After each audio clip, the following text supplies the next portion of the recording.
The following podcast may contain adult language and an abundance of bird puns. So get ready, nerds, because we're talking Batman 1966, Season 1, Episodes 3 and 4, Fine Feathered Finks and the Penguins, a Jinx.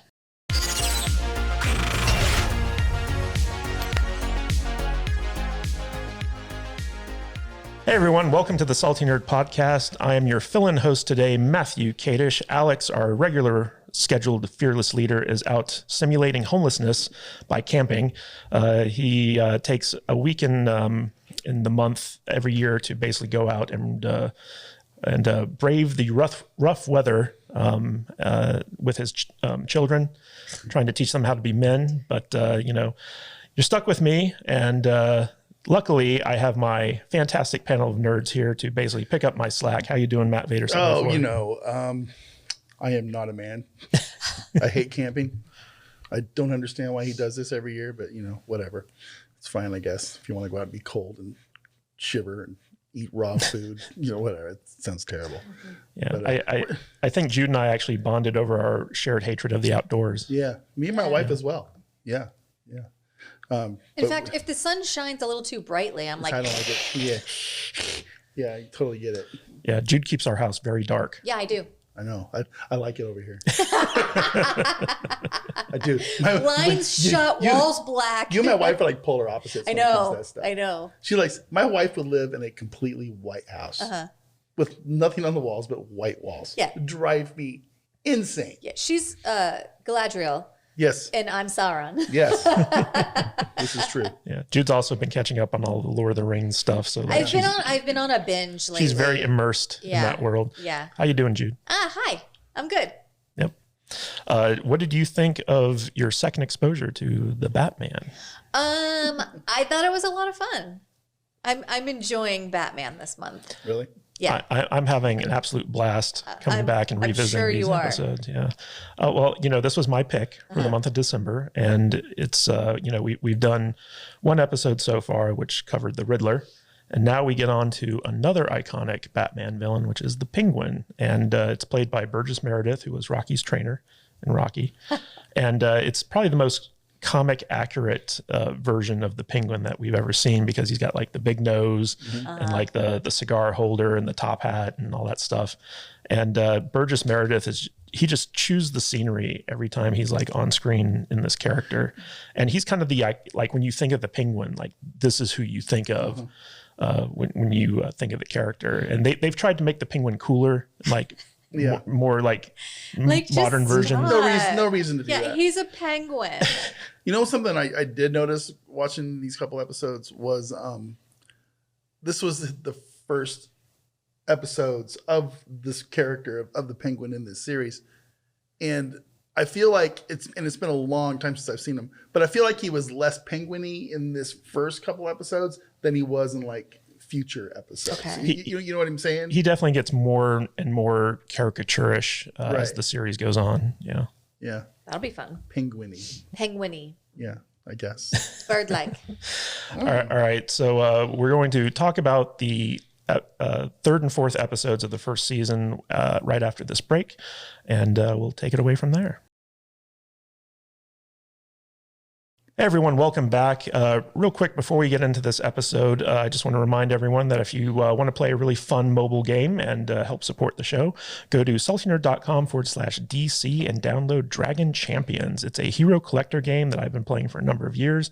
I'm addicted to it. I love it. It's a lot of fun. It's free to play. You don't have to spend any money on this game, but if you want to, you can go to the promo code area and type in our code SALTY, and when you do that, you get access to a starter bundle that gives you some gold, some character shards, some extra equipment, just something to get you going in the game. And basically, it's a game where you get a roster of heroes and you level them up and you gear them up, and it's a lot of fun. It's very casual. It's easy to pick up and put down. And when you hit level 20, you'll be eligible to join our Salty Nerd Guild in the game, where we have a number of people who are going out there doing raids and getting really good loot for doing that. In fact, Matt Vader 74, you take part in these raids. How are they going? They're going pretty good. Are you doing one right now? No. Oh, okay. I would never do that while we record. And, he totally is. No, the guild's fun. We go out and we do raids. We kill dragons, and we do Dragon Champions. You guys stuff. are both so addicted to this game. He plays it constantly, and you play it the entire time we record. I just forget that I need to do my stuff, so I'm just doing it. Yeah. I do my dailies every day. I haven't missed it since I started playing the game, and it's a lot of fun. It was really funny. A few months back, we had JT, who runs our guild, and Alex over. We were all watching the finale of House of the Dragons. And at one point, I looked around, and all three of them were doing their dailies on the couch while we were watching House of Dragons. Well, we shamed Alex into doing his dailies because me and JT were doing them, and Alex was like, "Oh, I guess I should do these too." And so he hopped on. He hardly ever plays them. Yeah, he's not very good. Well, the thing is like there's not a high skill cap. Like you don't have to be very good at the game to play it and do well in it. Yeah. So a lot of it's just like auto battling. He's got too many children in order to commit to it. This is turning into an infomercial. Yeah. Let's get into the episode. Yeah, but if you want to help support the show, download Dragon Champions. Works on Apple and Android devices, and the developers of that game really support our podcast. We want to help return the favor, so feel free to do that, and we would really appreciate it. Yeah. All right, so getting to the first episode of this duology, because as we all know in Batman 66 earlier seasons, each episode was like you had a first episode which ended in a cliffhanger, and then the second episode would resolve it. So it's basically an hour long story that's split into two episodes, and we're going to be talking about Fine Feathered Finks, which is our introduction to the Penguin. On a bright, sunny morning in Gotham City, some really sketchy little rascals are handing out free umbrellas in front of the house of Alibaba jewelry store. I mean, who doesn't want a free umbrella, am I right? Yeah. Inside, Jenkins notes it's suspicious that everyone is carrying umbrellas when it's not supposed to be raining. But the jewelry store manager tells Jenkins to shut the fuck up and let everyone in for their grand opening. But once everyone piles into Alibaba's, the manager smells a devilish, sinister hoax, just as everyone's free umbrellas burst open and spew fireworks and confetti everywhere. Back at City Hall, the police are all like, a trick umbrella? It's obviously that pompous, waddling master of foul play, the Penguin. And Commissioner Gordon's like, right you are. Who among you thinks you're smart enough to net the Penguin? And as usual, the police are all like, nah, I'm good. Just call Batman. Let him deal with it. Commissioner Gordon agrees. After all, there's only one man living who can throw the net over the cagey bird. Whoever he may be behind that mask of his, Gotham's only hope is the Caped Crusader. Yeah, then opening credits. Yeah. You need to push play. Okay. I'll get to it. All right. So, Jude, what did you think of this opening? I thought it was fun. I mean, it's not very like, oh shit, that's happening. Like, you know, it's happening. And, but it's just kind of one of those things from, when was this? The 60s? Yeah. That you can just kind of sit back and watch and enjoy the nostalgia of it. I like how goofy a lot of the setups are in this show, where basically like some random person pulls up in front of a jewelry store that has a huge line in front of it because people just can't wait to buy jewelry, and they just start handing out free umbrellas, and they're just like, hey everyone, free umbrella, and everyone's like, free? Okay. Oh yeah. They just take them. I mean, I've got money to spend in this jewelry store, but you're giving me something free? And also like how the manager's just like, shut the fuck up, Jenkins. Yeah. It's like, let these people in. Just why are they handing out umbrellas out there? What could possibly go wrong, Jenkins? Yeah, it's like, wait a minute, it's not supposed to rain today. It's like, be quiet, let them in. And then like once the trap is sprung and like all the umbrellas open on their own, they start like shooting off fireworks and confetti and stuff. It's just like, oh, okay. Yeah. That happened. Who cares? Vader, what did you think of the opening to this episode? It's crazy, goofy nuts. You know, it's umbrellas, and then when they explode, it's insane. It was really kind of funny. Yeah, I got a kick out of it. It's like, oh look, they got smoke bombs and stuff going around, and weren't they like shooting things out of the top of them or something? Yeah, it was like fireworks, and sparklers, and it was like confetti. It's like really high budget. It was really, really interesting. I kept expecting it to matter more, like with the umbrellas. It was just like a prank. I kept expecting it to be like, and he got away with all the jewels, but that didn't happen. Well, that's part of Penguin's strategy, which we'll be getting into in a minute. But I just think it's funny, like if you watch all the actors who are like controlling the trick umbrellas, they're all just like, oh, oh dear. Yeah. The umbrellas are really cute though. They're all different designs. Well, there's one that's just flying. The Penguin takes his umbrellas very seriously. Very seriously. All right. So in Wayne Manor, stately home of millionaire Bruce Wayne and his youthful ward, Dick Grayson, the bat phone rings.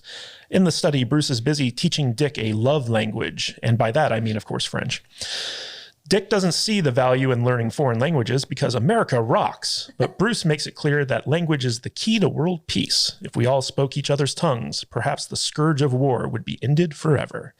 Hey, you know what war doesn't end? The war on crime. But before Bruce and Dick can talk to Commissioner Gordon, they have to lie to Aunt Harriet about them going on one of their totally non-sexual and unsuspicious fishing trips.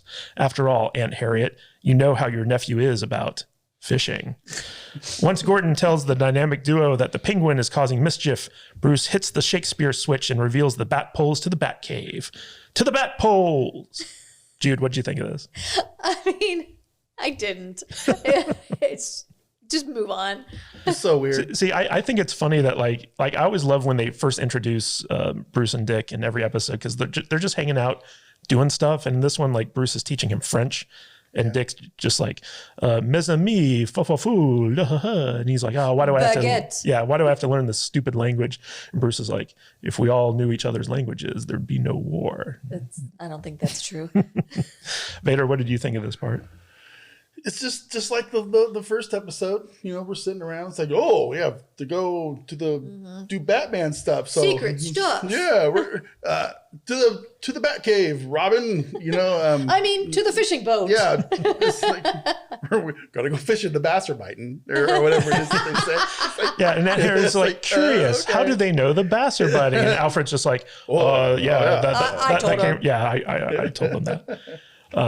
I kind of want to watch through like the whole first season and see how many times they use the going fishing trick on Aunt Harriet. Oh, I assumed it was every episode. I think it might be, but like I'm kind of thinking that like at some point they come up with different excuses as to why like they're off together.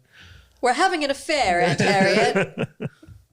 Yeah, and Aunt Harriet, like this is the first time we've seen her suspicious about like their fishing She's trips. catching on. Yeah. It's only the second episode. She better not be catching on too much yet. Well, the great thing about these episodes is like they were meant to be like, you know, shown out of order. Yeah. So like, even though this is the third and fourth episode to be aired, it could come at any point. Yeah, and it wouldn't matter. I think my only issue is, and I'm going to have the same issue with the whole series, is I didn't watch this when I wasn't alive when this came out, but it's really campy. Yeah. It's almost too campy for me. I mean, I get it. It's really hard for me to get into though. Okay. I'm trying to be a little honest here. I don't hate it. Don't get me wrong, but man, it is over the top. Do you like the comics? Or did you like as a kid? Yeah, but the Batman comics I read were always like really heavy. Okay. More adult comics. There's none of this bang, boom, pow stuff. In fact, I feel like this is like a parody of Batman, almost for the Batman that I'm used to. You know what I'm saying? Well, the concept for this show was to make it into a sitcom, basically. Yeah, like that's how they approached it. Was this is a comedy show, as opposed to something which was more dark and serious? Because originally they wanted to make it more like Man from U.N.C.L.E. It was going to be like an hour-long drama. Right. And the producer who came in that was assigned the show was basically like, I can't make something serious out of this. We're going to go it's too goofy. Full comedy. Yeah. It's like there's a man dressed as a bat running around fighting crime. And a young boy dressed as a bird. Yeah, pretty much.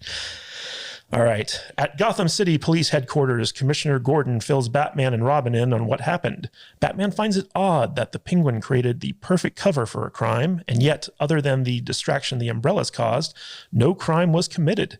The Penguin had everything set up, but didn't strike. Bam! Zowie! For a moment, Batman hopes that this may be a sign that the Penguin has been reformed into simply being an asshole instead of a hardened criminal mastermind. After all, the Penguin just got out of prison, and his spell up the river might have scared him straight. Commissioner Gordon then calls Warden Crichton of the state prison to give them some insight into the twisted corkscrew that is the Penguin's mind. Warden Crichton revealed that he was secretly videotaping the Penguin before he was released from prison and offers to show the footage to Batman. On the closed-circuit TV, Batman and the police watch as the Penguin paces his cell with one of his henchmen, formulating a plan for his next caper. Holy haberdashery, Batman! Just as the Penguin comes up with a fantastical scheme that's hatched full blown, he recognizes he's being recorded and breaks the hidden video camera. The only clue he lets slip is that it has something to do with Umbrella Day. After seeing the footage, Batman discards his theory about the Penguin going straight, and Warden Crichton is saddened that his progressive policies regarding crime seem to be ineffective. Big shocker there. After schooling old man Robin about the virtues of paying one's debt to society, Batman suggests they begin pulling city records to find out if anyone has opened an umbrella factory within the past 3 days. After diving into the records, the police hit a dead end when it turns out that none of the 3 brand new umbrella factories were opened under the name The Penguin. But luckily, Robin suspects the Penguin may be using an alias. And after discovering that one of the umbrella factories was opened under the name KG Bird, Caged Bird, they now have their lead on where to find the sinister secret headquarters of the rascally Penguin and his fine feathered Finks. Wow. This was some real detective work. Yes, it was. I like how like the Penguin got released 3 days ago, and like within 3 days he's opening an umbrella factory. It's like my favorite part was the closed circuit television. Okay. Yeah. And the warden. So see, I have this new policy. See, we're gonna give him his clothes back. We're gonna let him like wear his stuff so he doesn't have to wear his jail uniform, so he can be more acclimated to going into the outside world in a week later. So he can, by wearing your old This is normal some clothes. shit I bet people did try. Oh God, this is like 2022 prison reform bullshit. Yeah, Crichton's sitting there with his pipe, and he's like, "How did my progressive policies not work?"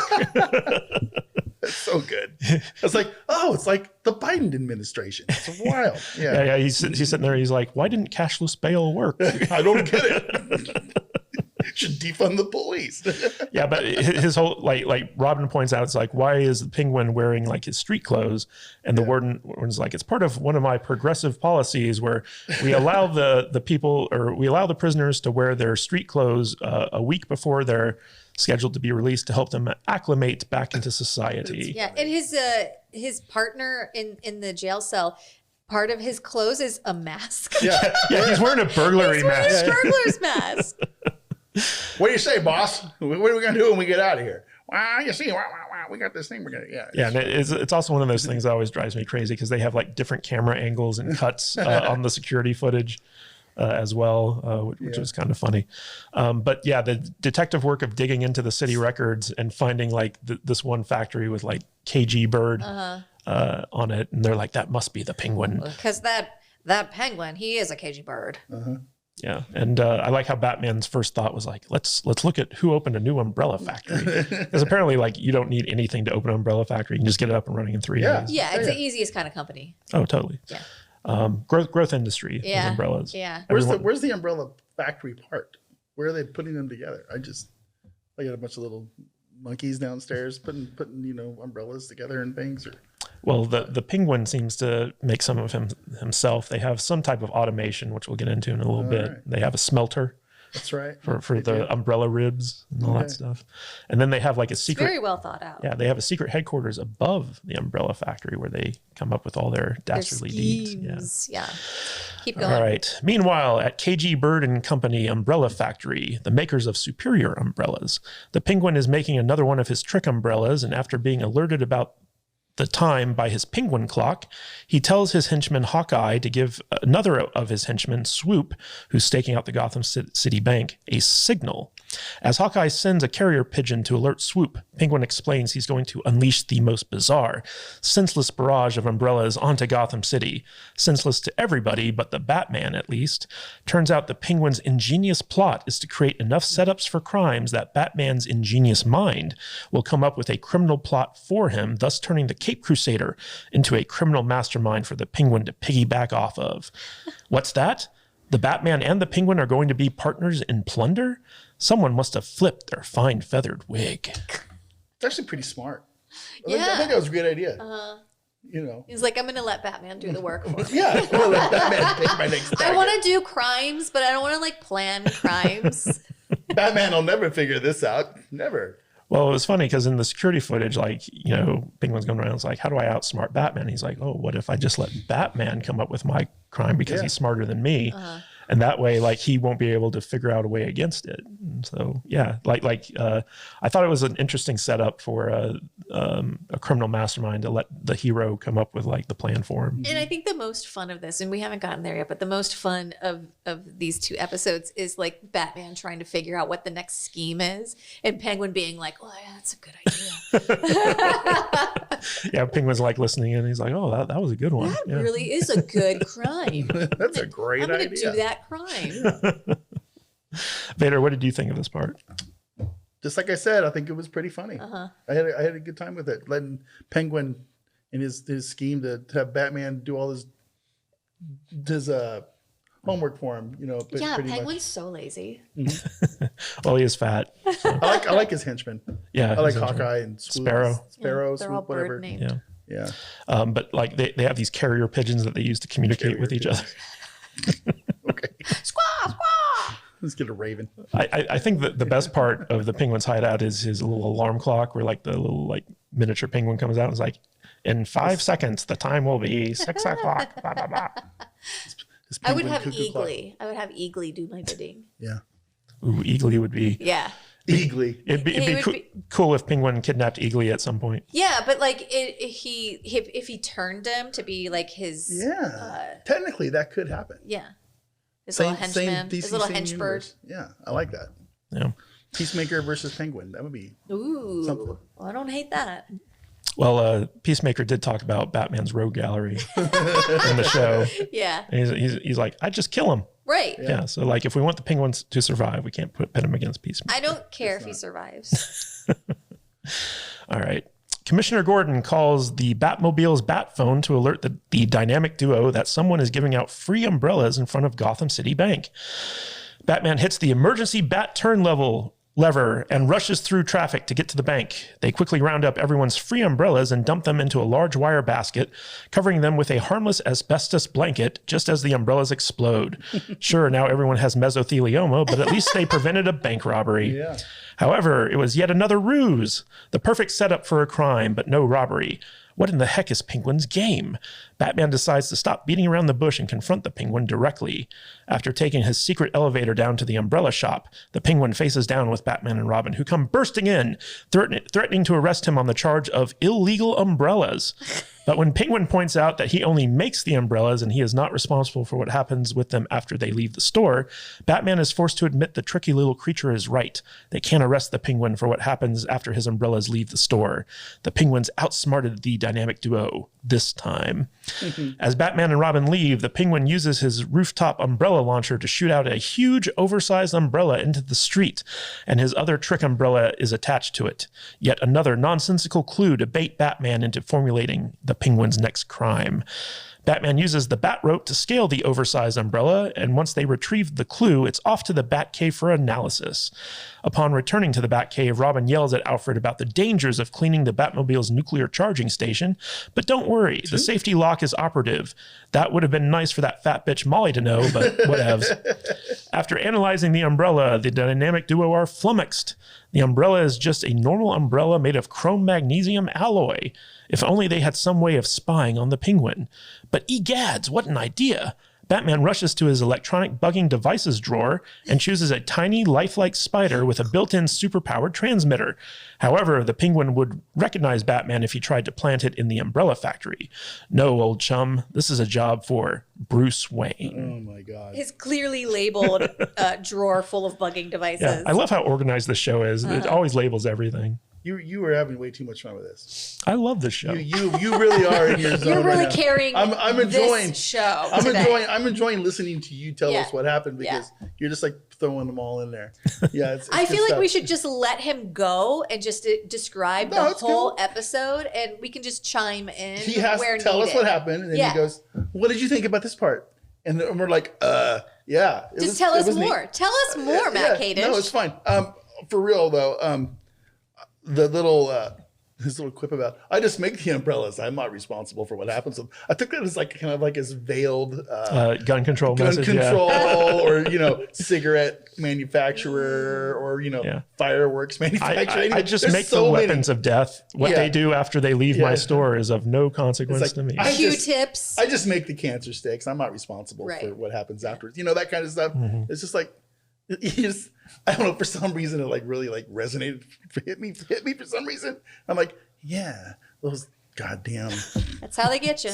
people making things that we're not responsible enough to use for ourselves. Umbrellas. Yeah. Who would have thought? You know? Buy our alcohol, but drink it responsibly. I didn't like have none. Yeah.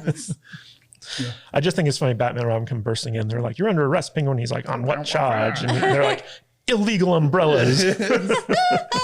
What does an illegal umbrella look like? I don't know. Contraband umbrellas, man. Yeah.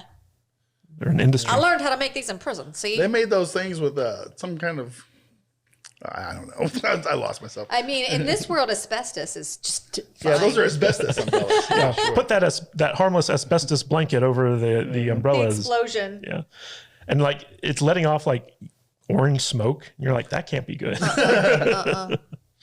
But I think one of the funniest parts about this was, so like we did a little bit of a callback to the first 2 episodes of the series where basically the Riddler's henchwoman Molly infiltrates the Batcave and she climbs up onto the nuclear charging station for the Batmobile, and she's so scared that she like falls into the pit and Batman can't save her.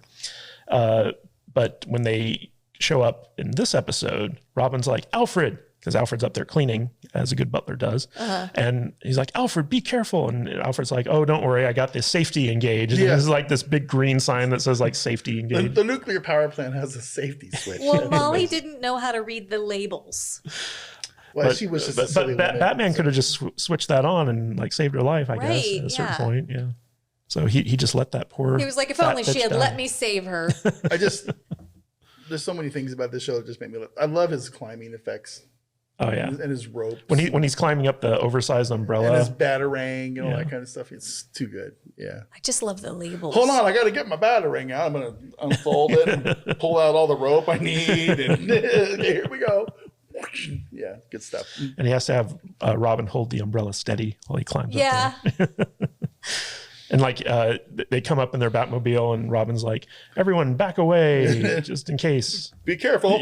Yeah. And the people are just walking by the huge umbrella like, "Oh, what?" It's destroying the town. But the Penguin's plan is to basically, bait the Batman with nonsensical clues and have him try to figure out what's going on there. Good stuff. So let's get to the big finale. So like Bruce Wayne has decided to plant a bug, a literal bug. Yes, a literal bug. in the Penguin's umbrella factory so that he can listen in on them. So like the next scene is Bruce Wayne visits KG Bird's umbrella factory under the guise of having a skilled artisan repair an antique umbrella. As the Penguin appraises the fine old umbrella, Bruce attempts to plant his bug, but gasp!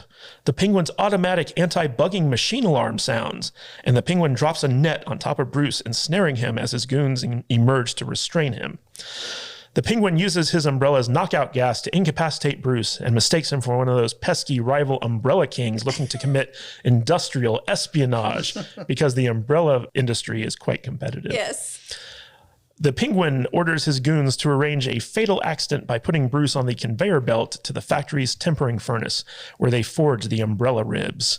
As an unconscious Bruce Wayne slowly is conveyed to the 10,000 degree tempering furnace, you can't help but wonder the irony of it, the horror. Is this the flaming end of the Cape Crusader? Can Bruce possibly escape? Find out after the break. What do you guys think of this? I call bullshit on this because this is apparently a world where people don't know who millionaire Bruce Wayne is. Well, at least the Penguin doesn't. Even though, like, in the next episode, he specifically says that the exchange should be done at a neutral place, like the Wayne Manor. Yeah. But I just think it's funny where he's like, "Who is this guy, boss?" And he's like, "It must be one of those rival umbrella kings looking to steal my secrets." It's nice that he actually cares about his umbrella business and crime. Well, he just wants people to have a good quality product. Yeah.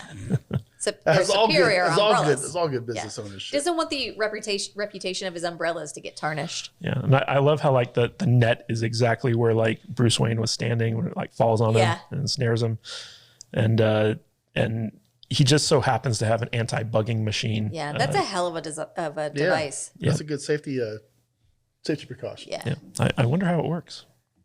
doesn't It matter. goes wonk, wonk, wonk if you try to plant a bug. Wow, I'm still here. Yeah, you're coming off the bug machine over there. Yeah. Yeah, and instead of killing this rival Umbrella King outright, they put him on a very slow-moving death trap. And then leave. Yeah, assume everything goes according to plan. I kept on waiting for like some kind of claw thing to come down and try to like cut his nuts off. Yeah. What was that from? That Ice was Pirates. Ice Pirates. Yeah. That's right. I like how you need a 10,000 degree furnace to smelt high quality umbrella ribs. Only the best. You know what I was thinking through this whole scene when he was on the conveyor belt was like, man, his feet have to be getting really hot. Right? Yeah. It's not 10,000 degrees just inside the furnace. That's really hot. They actually kind of allude to that in the next episode because his feet start smoking as he gets closer, and that's what wakes him up. That whole fucking room should have been smoking. Yeah. 10,000 degrees. That should It's an open fire. That would have burned a hole to the center of the planet. Yeah. All right, so what did you guys think of the first episode, Fine Feathered Finks, Jude? Oh, I thought it was very fun. It's very silly. It's super campy. It's not too campy for me. I know it's kind of bordering on the edge for Vader, but I'm having a good time with it. I think it's a fun show that it's been really fun to like go back and like revisit it, even though it's a first watch for me. But it's totally a show that you can just like have on while you're doing other things and enjoy just like scenes and not have to watch the whole thing. All right, Vader, what did you think of this episode? I agree with Jude. It is kind of fun. It is bordering on the realm of ridiculousness for me. Sure. I think I'm having more fun watching this and with a modern mindset and thinking of and looking at things that would be different if they made it now, or things that they just wouldn't do now. Or, you know, just weird, goofy. Sure, yeah. You know what I'm saying? It's like, oh my God, that's dumb. You know, it's like, oh, I think I can go buy that spider bug in the candy store, you know, in the licorice section right now, you know, because that's probably where they got it from. Just, I don't know, just weird things. Things were so much more innocent back in this era when they made things. And I appreciate that a lot. You know what I'm saying? It's just a fun show and I enjoy it just for that aspect alone, you know? Yeah, it's a show you can't really take seriously. And because of that, it can be really fun because like as ridiculous as it gets, you're just like, okay, like I'm in on the joke. Yeah, totally. Yeah. So for those of you out there who want to know how this story ends, how Bruce escapes from the 10,000 degrees smelting furnace, and how the penguin is eventually brought down, check out the next half of our episode, which we're going to do for our patrons in our Patreon area. So if you want to sign up for the members area, you can go to saltynerdclub.com, and that'll take you right to our Patreon page where you can sign up for a different tier and basically get access to a huge back catalog of members-only episodes where we review all types of stuff like Buffy the Vampire Slayer, Firefly, Twilight Zone, Battlestar Galactica. We've had a lot of really fun Patreon-only episodes. Yeah, we've got at least like 12 series back there at this point. And so like lots of members only exclusives, and plus you get access to our outtakes videos if you sign up for the higher tiers, and we do members only streams and all types of fun stuff if you're a member. So if you want to sign up and support the show and find out how this episode ends, go to saltynerdclub.com and sign up. It's only $5 a month at the lowest tier, so like you'd really be helping us out if you can help us do that. We're trying to make enough money so Matt Vader can quit his terrible job and do this full time. Speaking of which, Matt Vader, where can people find you? You can find me at Matt Vader 74 on all the social medias and Elon Musk's Twitter. And I know you're going to cringe on that real quick. That was funny. Twitter, YouTube, Instagram, mostly on Twitter. And also salty_nerd. I run that Twitter account. We all have our own aspects of the podcast, social medias that we run. And here on Saturday mornings with Matthew as we break down the week's nerd news and trending topics. It's a lot of fun. All right. Jude, where can people find more about you? Well, you can find us on Facebook at saltynerdgroup.com. And you can find me on the socials at I am Jude Juju. All right. And if you want to follow me, you can find me on both Twitter and Truth Social under Matthew Kadish, Kadish. And As always, you can join our Discord server if you want to chat about these videos that we review. That's at saltynerddiscord.com. And if you sign up for the members area, you actually get access to special members only areas of the Discord where we talk about stuff in more detail. So anyway, guys, thank you for checking out this video, and patrons, let's go.